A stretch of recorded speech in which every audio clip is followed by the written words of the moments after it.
Okay, good afternoon, everyone.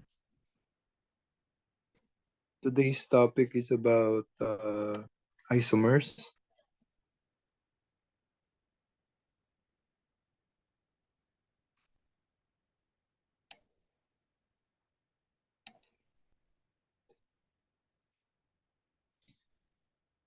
If you watch the video on organic chemistry, so you're introduced to the concept of a certain type of isomer.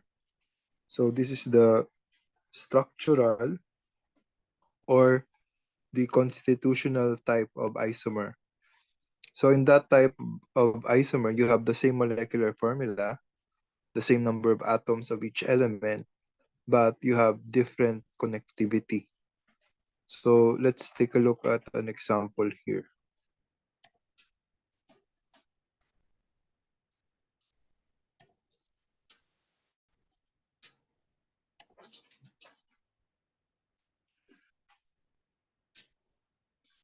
Okay, this is an example of an isomer. You have here 4 carbons and then a total of 10 hydrogens. So they're connected in a straight way. So each carbon connected to each carbon. So this is a straight chain butane. Now, what would happen if I move this carbon into the second carbon, and then I substitute that group with the H, so exchange of groups. So the CH3 will be here and the H will be here, so you form what you call isobutane. So this is an example of an isomer. So it's a structural isomer because the connections are different. Okay, let's look at another example.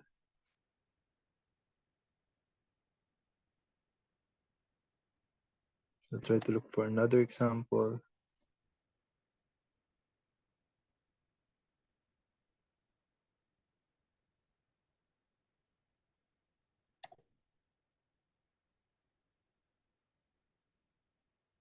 Okay, so this is another example. In a 4 carbon alkyne, so the triple bond can be found next to the first carbon, or it can be found in the middle. So that is another type of isomer. Okay, so it doesn't have to be alkanes only. It can be an alcohol and ether. So in this example, the OH is connected to the middle carbon. Okay, by the way, this is a representation of what you call line structure. So as explained in the video on organic chemistry, if you have watched that, each end of the line or corner of the line, oh, each fold or each corner represents carbon. And then since we know that carbon is connected to 4 other atoms or it has 4 other bonds, then the rest will be hydrogen. So the hydrogen is no longer represented here. So they're called implicit hydrogens. So each corner carbon has 3 hydrogens, and then this middle carbon, since it has already 3 bonds, then there's only 1 hydrogen left for it to have 4 bonds. Okay, so this is an alcohol, and it will have the formula of C3.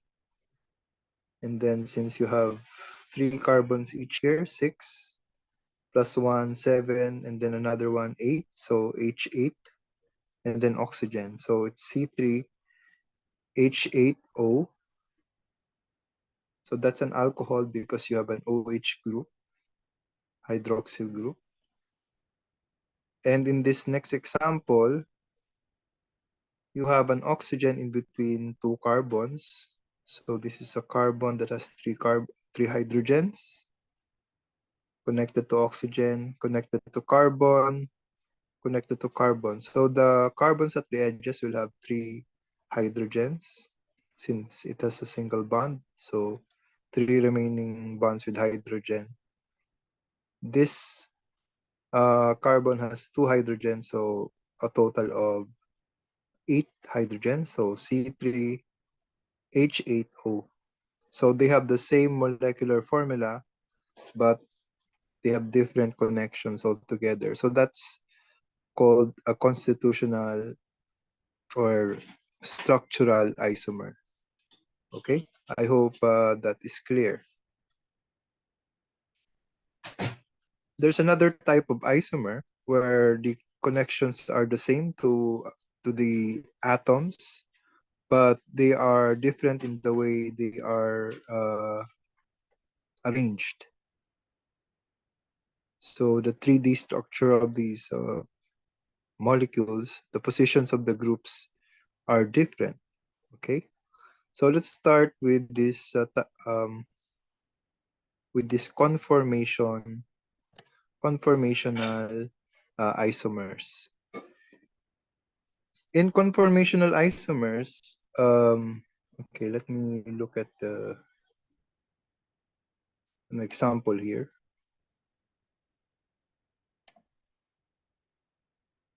In constitutional isomers, what you have is basically the same molecule, but because of the interactions of the atoms, they will have some sort of push against each other. We call it a steric hindrance. So they will repel each other. Okay, much like we'd prefer to have space for our legs when we are in a trip. Imagine if the space is cramped and you have to position yourself awkwardly during a long trip. So in the same way, we have that situation for molecules. So it wants to have a ideal position so that there will be minimal interactions. So let me look for that. Okay. Please.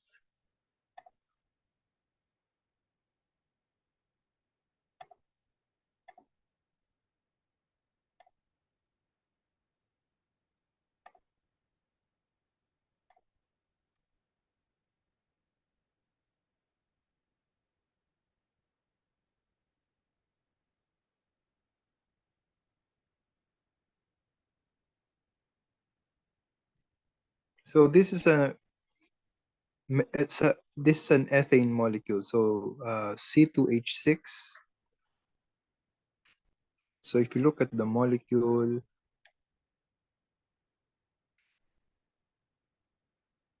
so the gray one represents hydrogen.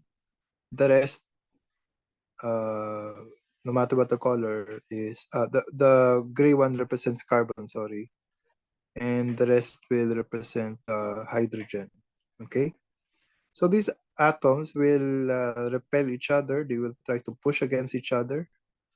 So if you have this position, wait, if you have this position between the molecules,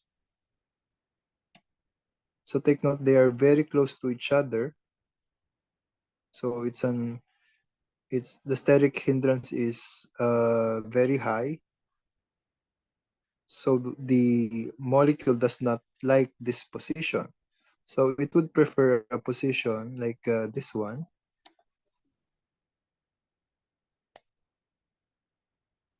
The hydrogens are farther apart from each other. So there will be less steric hindrance. So quote unquote, it is in a comfortable position, or in chemistry we call it is in the lower energy. So look at the diagram here as the bonds twist.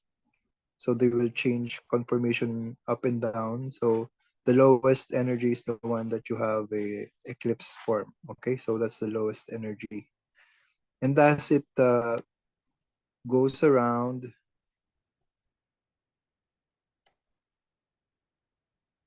okay, so this is the lowest energy position.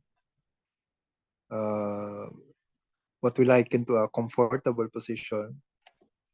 Compared to this one, you have a higher energy, and then you have a lower energy, comfortable, less comfortable, or something. This is the most. This will have high energy, more steric interactions. So quote unquote, uncomfortable position. Okay, so it does not like that. So it has high energy.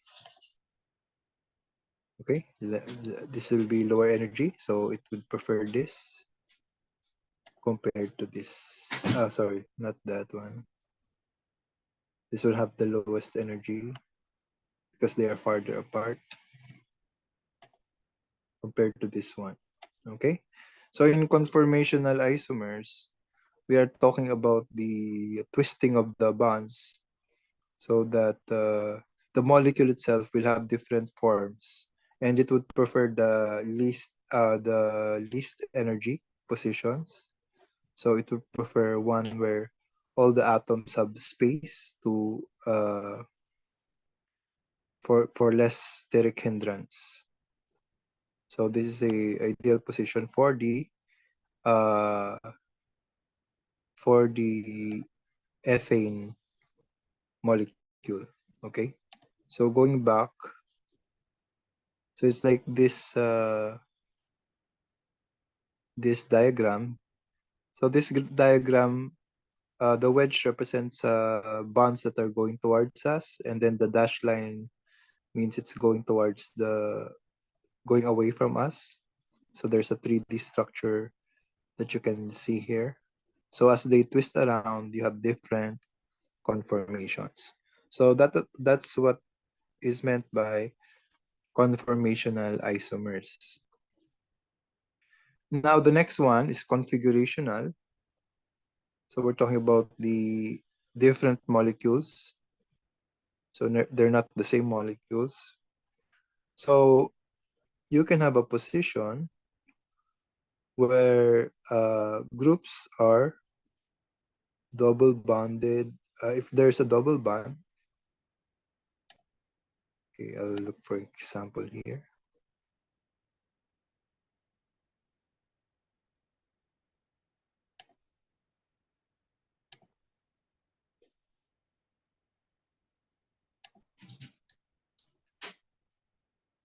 So I look for a cis and trans isomer.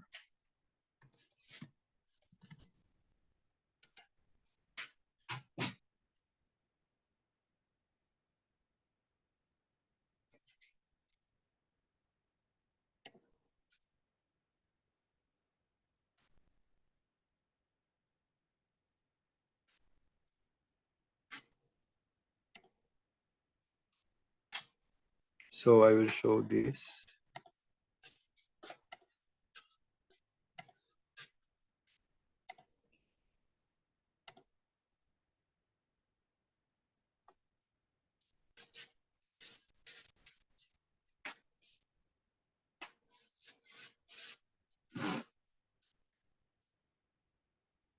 Okay, so when the groups are on the same position as the double bond, so like the two H's are on the same side of the double bond, this is called cis.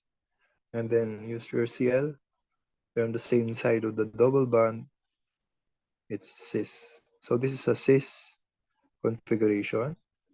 And then this next one, so we have Cl on the opposite sides, this is trans.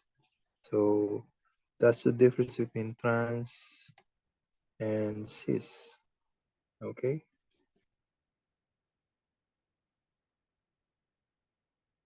Let's look at another example. Okay. So this one is standard. So This is an example of a cis butene, cis 2 butene. So the methyl groups are on the same side. So remember, S stands for cis. And if these methyl groups are on opposite sides of the double bond, it's called trans. Okay. So again, we can represent that with the skeletal formation. So without drawing the H's, so you have the double bond, and then corners of the line will be representing carbon. So you look at this drawing. So the carbon here is CH3, carbon here is CH3. The two carbons here are CH because it can only have one bond left. So this is an example of a trans molecule, trans butene or trans 2 butene. And then here the methyl groups are on the same side and the hydrogens are on the same side. Then this is cis. Okay, sorry. So again, this is trans. They're on the opposite side. Trans, and this is cis. They are on the same side. Okay, do you have any questions about that? So this is trans. So the groups transfer, or just remember that they're on opposite sides of the double bond. Here, cis means same side. So sounds like S, cis, same. Okay. And then lastly, this is the one uh,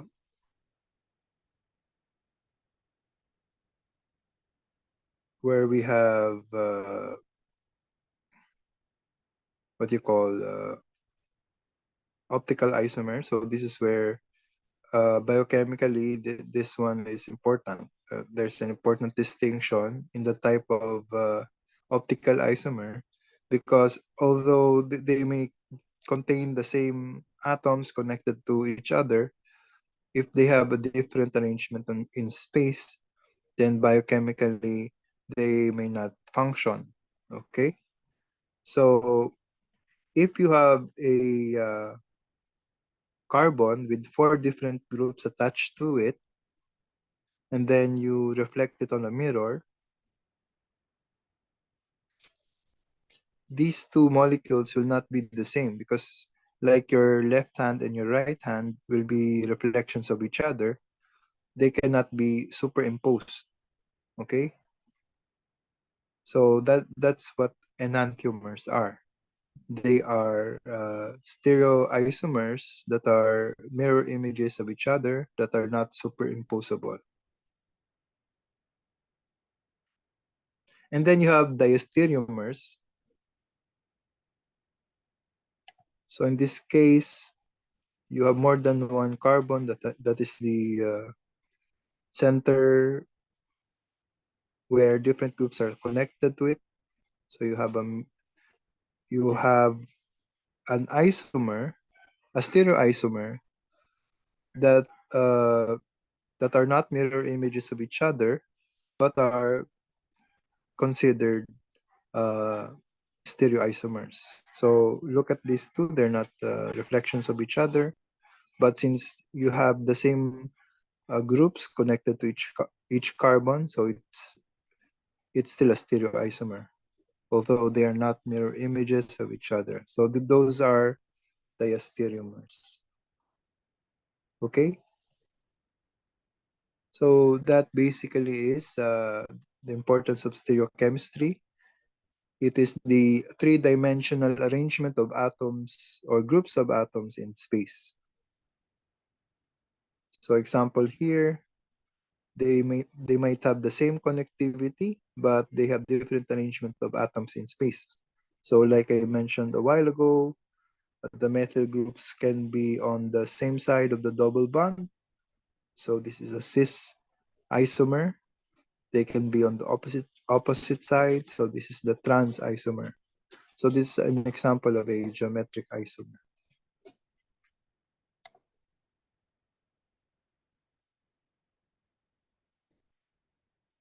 Okay, so you might be confused. What are enantiomers? So again, they are non-superimposable mirror image isomers. So they are like your right hand and your left hand. In contrast, imagine a pair of glasses, right? A pair of glasses, if you reflect it in a mirror, you can superimpose it.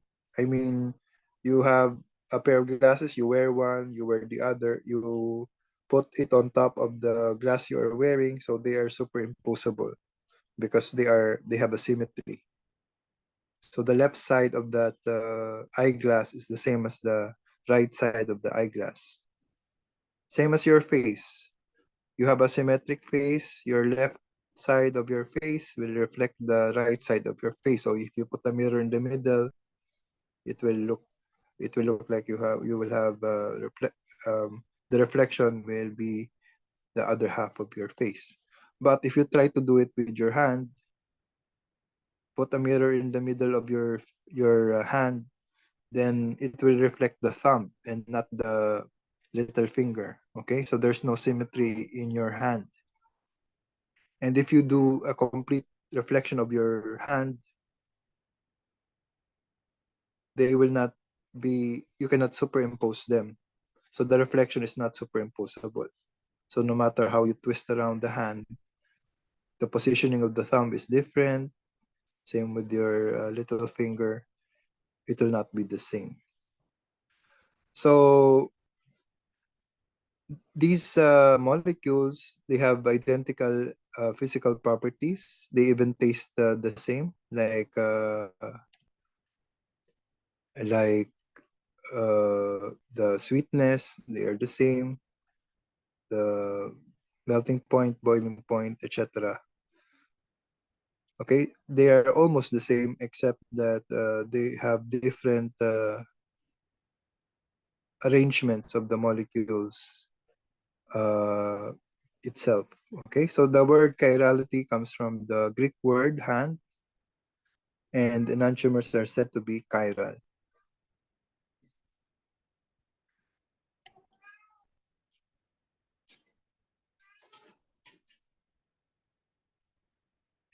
Okay, so we have to understand what chirality is. As long as you have four different groups attached to a carbon, then you have a chiral center. They are not chiral if they contain a plane of symmetry.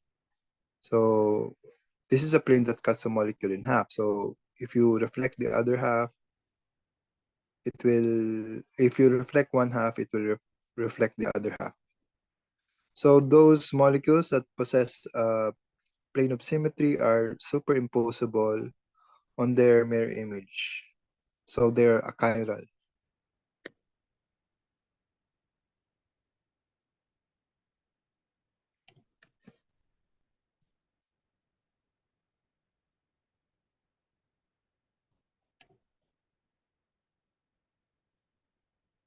So let's look at this molecule. Okay,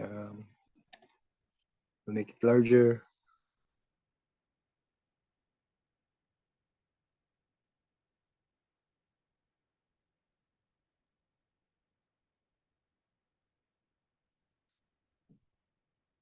Okay, so this is a carbon with X, and the rest are hydrogens. So if you do a reflection in a mirror, you can easily twist this around so that this molecule will be the same as this molecule. So they are superimposable.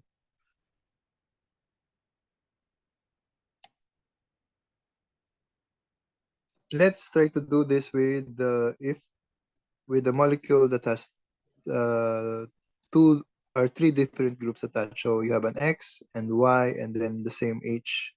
So three different groups. So H are just the same.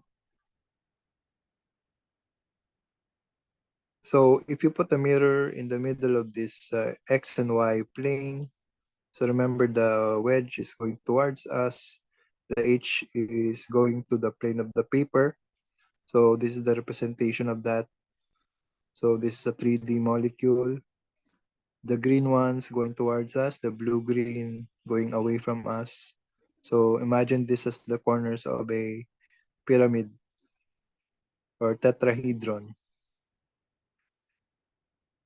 So the reflection of this molecule, if you twist it around, it will just be the same molecule. So it is superimposable.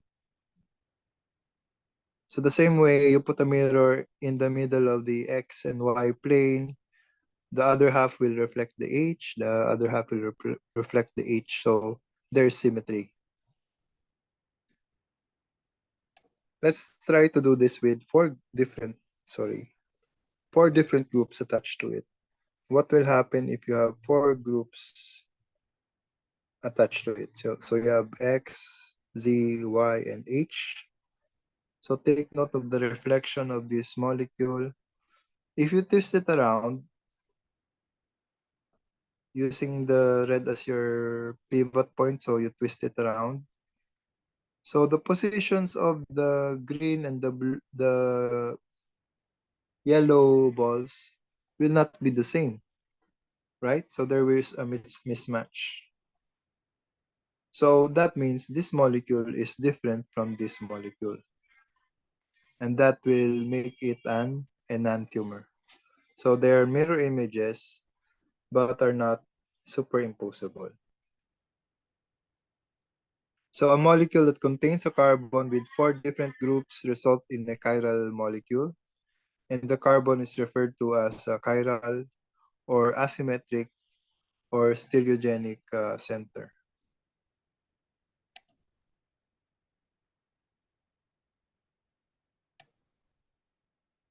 Okay, so this is an example of a chiral center. You have an H, CH3, COH, OH. So four different groups attached to it. So no matter how you twist around the groups, there will be a mismatch. Okay, so the H are matched, but the two different groups are not matched. So this is a chiral uh, carbon, and that means it will have an enantiomer. So the mirror image will be a different enantiomer. Okay. So another way to look at it is the plane of symmetry. So we have achiral structures like this one. So this is a cyclic molecule, but if you put a mirror in the middle of this, one half will be reflected on the mirror by the other half. Same with this one. If you put a plane of plane of symmetry in the middle, one half will reflect the other one. So let's go to these examples. This one will be chiral. So the carbon here, the one in pink, will have four different groups attached to it. You have H, you have OH, you have CH3, you have COOH. Okay, so like this molecule above. So you have a chiral center or stereogenic. Another term is asymmetric carbon. So these all mean the same thing. Chiral, stereogenic, asymmetric. So there's not a plane of symmetry where one half is can reflect the other half. Same with this molecule. So you have a carbon that has four different groups attached to it. So this one is carbon, but it's bonded to double bond O. This one is carbon, but you have CH2 here. So this is an example of a chiral center or chiral carbon.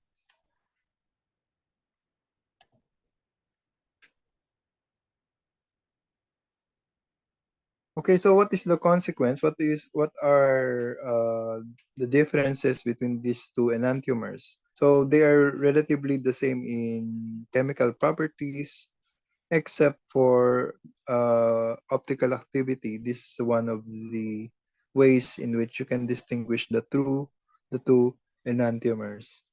So optical activity, the molecules that are enriched in a certain enantiomer will rotate plane polarized light are said to be optically active. So what do we mean by that? So if we have a polarimeter, uh, ordinary light is has many planes. Okay, light that oscillates in many directions. So when you put a polarizer, you can use a Polaroid film. So when light passes through it, then the light will oscillate in only one plane. That will make it plane polarized light. Okay? So once you have that type of light, you pass it in a solution that's filled with an enantiomer of one kind. So it will rotate light in a certain way. Okay? So the angle is measured by this polarimeter. So the degree at which it turns plane polarized light is measured by this polarimeter. So it is optically active. So that's the machine polarimeter. Okay. So we have to start again. I'll just give you a link on what to watch to give you an idea of what enantiomers are, stereoisomers are. So just join again after watching the video. I will post in the link.